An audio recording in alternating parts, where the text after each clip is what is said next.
Alright, Shalom. First and foremost, I'm going to start this lesson off by giving all the praise, honor, and glory unto Yahweh, Bahashim, Yahweh Shai, Bahashim, Rakakwadash. Double honors to the apostles and elders of Great Millstone. Honors to all the brothers who are fervently pushing the word in sincerity and in faith, and Shalom to all the sincere believers. Now, this lesson is going to be based on the storm that slammed western Alaska and resulted in one person killed and dozens being rescued. So through the Spirit, I'm going to read this article, get some precepts, and Lord's will, you're edified. It says, rescuers in western Alaska are working to find missing residents and help the more than 1,000 people displaced after ferocious hurricane-force wind gusts from what once was Typhoon Halong tore through remote coastal communities, unleashed record-breaking storm surge, and shoved homes completely off their foundations. At least one person, an adult woman, was found dead in the village of Monday, the Alaska Division of Homeland Security and Emergency Management said in a statement. Officials are working to notify the woman's family before releasing her name.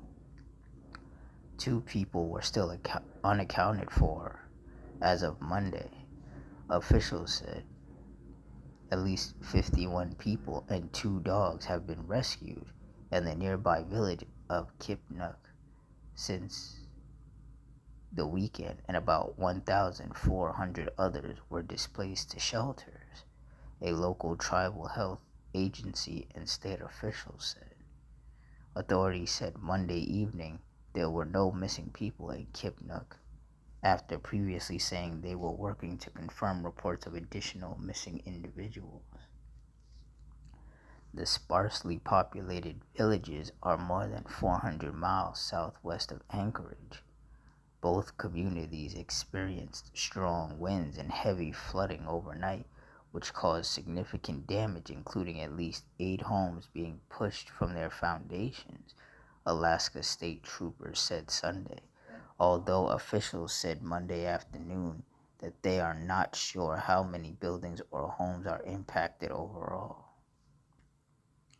Search efforts from Sunday throughout Monday involved help from the Alaska Air National Guard, Alaska Army National Guard, and the U.S. Coast Guard, according to the state troopers and the state's Department of Public Safety. The Alaska National Guard response includes about 60 to 80 soldiers on the ground as of Monday, and upwards of 200 soldiers near the end of the week, said Major General Torrance Sachs, who runs the state's National Guard. Said it is the largest response I've seen in quite some time. Some search and rescue efforts involved helicopters rescuing people off the roofs of homes or houses as they were surrounded by several feet of flooding, images that are reminiscent to rescues conducted during Hurricane Katrina, said U.S. Coast Guard Captain Christopher Culpepper. Said, if you imagine the worst case scenario, that's what we are dealing with, he said. The storm generated wind gusts 100 miles per hour or more in western Alaska Sunday, akin to the gusts Category 1 or 2 hurricanes are capable of. Wind gusts hit 107 miles per hour in Kosovac, while nearby Tuxuk Bay recorded a gust of 100 miles per hour, according to the National Weather Service. Said these winds also drove dangerous storm surge, pushing feet of water onto land, which triggered major flooding in coastal areas. Water levels in Kipnuk soared to 14.5 feet Sunday, more than 2 feet above major flood stage and 1.5 feet above the previous record flood level set in 2000. The storm was once Typhoon Halong, a powerful tropical storm. It's like a powerful tropical system that formed in the northern Philippine Sea earlier this month, skirted by Japan without making landfall, and then crossed the North Pacific Ocean. It was no longer tropical by the time it entered the Bering Sea this weekend, but that did not eliminate its power.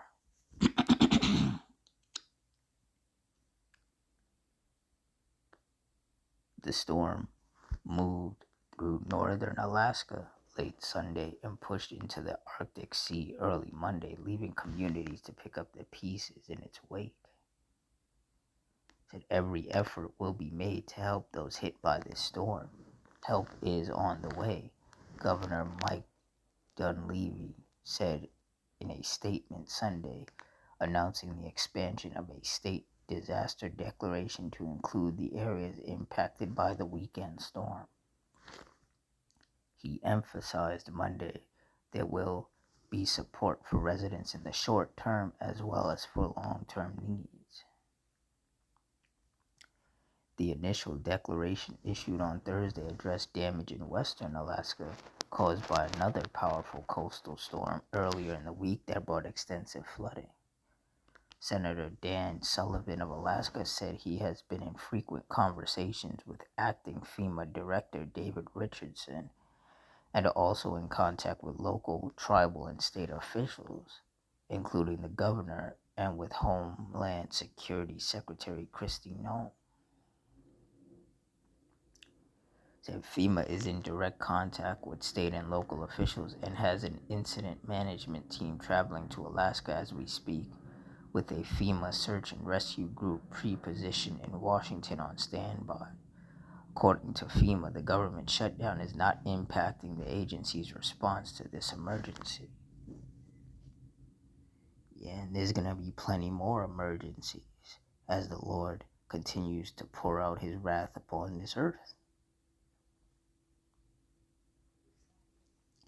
Psalms 9:16, the Lord Yahweh is known by the judgment which he executeth.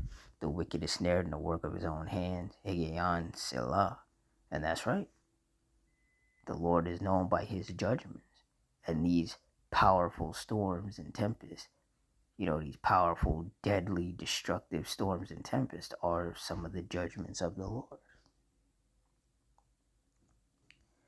Isaiah 29:6. Thou shalt be visited of the Lord Yahweh of hosts with thunder, and with earthquake and great noise, with storm and tempest, and the flame of devouring fire. And that's exactly what the Lord is visiting the world with. Lots of earthquakes, lots of storms and tempests, and lots of fires.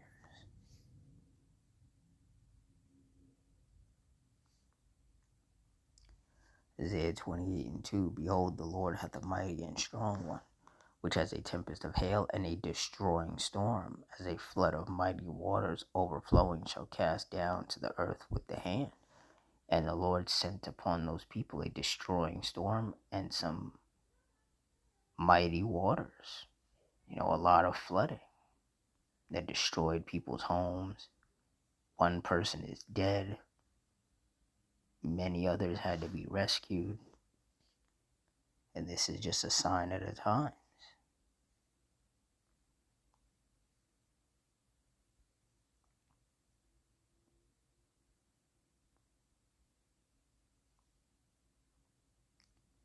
Psalms 11:6. Upon the wicked he shall rain snares, fire and brimstone, and an horrible tempest. This shall be the portion of their cup. And when you look up the definition of tempest, it means a violent windy storm, such as hurricanes or tornadoes. Typhoons are also thrown in there. And these are the type of storms and tempests that the Lord is unleashing upon these different countries, cities, and towns, and neighborhoods.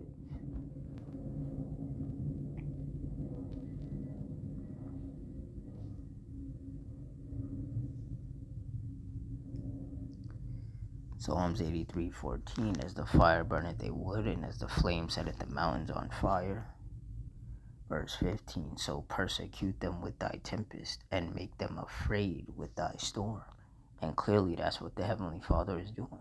It's just storm and tempest after storm and tempest after storm and tempest. Just like it's earthquake after earthquake after earthquake, and it's fire after fire after fire, and it's shooting after shooting, and it's stabbing after stabbing, and it's one thing after another.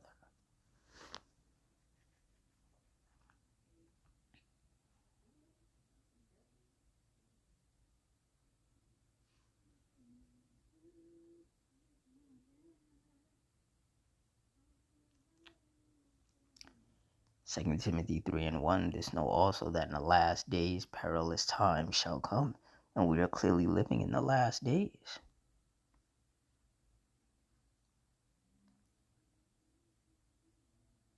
We are clearly living in the last days. We're living in some very dangerous times. And that's why those of us of the hopeful elect, we have to stay locked in. We got to stay prayed up. We got to stay fervent and diligent, because things are only going to get continuously worse.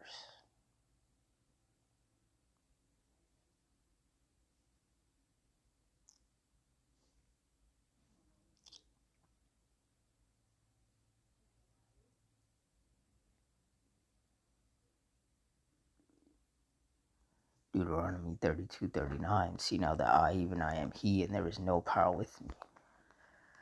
I kill and I make alive. I wound and I heal. Neither is there any that can deliver out of my hand.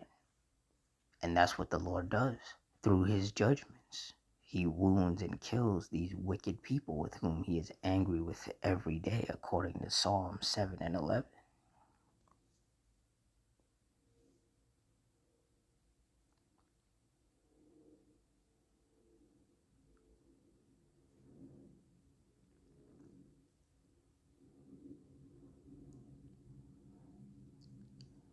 Job 4:7. Remember, I pray thee, whoever perished being innocent, or where were the righteous cut off?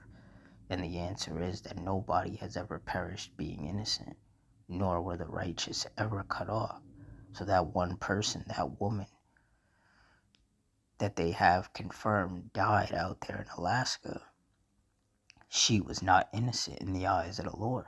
And that's why out of everybody that was affected, she's the one who got killed. Verse 8, even as I have seen, they that plow iniquity and sow wickedness reap the same. And that's what's happening. The Lord is pouring out His wrath upon the earth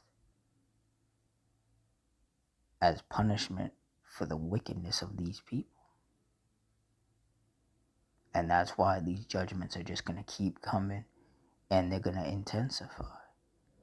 There's going to be more destruction, more death, more chaos, more mourning and weeping, because we are living in the last days. So with that, I'm going to wrap it up here. Closing, I want to give all the praise, honor, and glory unto Yahweh Ba'ashim Yahushai Ba'ashim Rakakudash, the Wadiyah Ba'ashim Yahushai, putting the spirit on me to do this lesson. Double honors to the apostles and elders, a great millstone. Honors to all the brothers who are fervently pushing the word in sincerity and in faith, and shalom to all the sincere believers.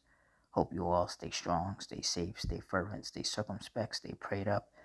Adawan Ratazah. Till next time, shalom.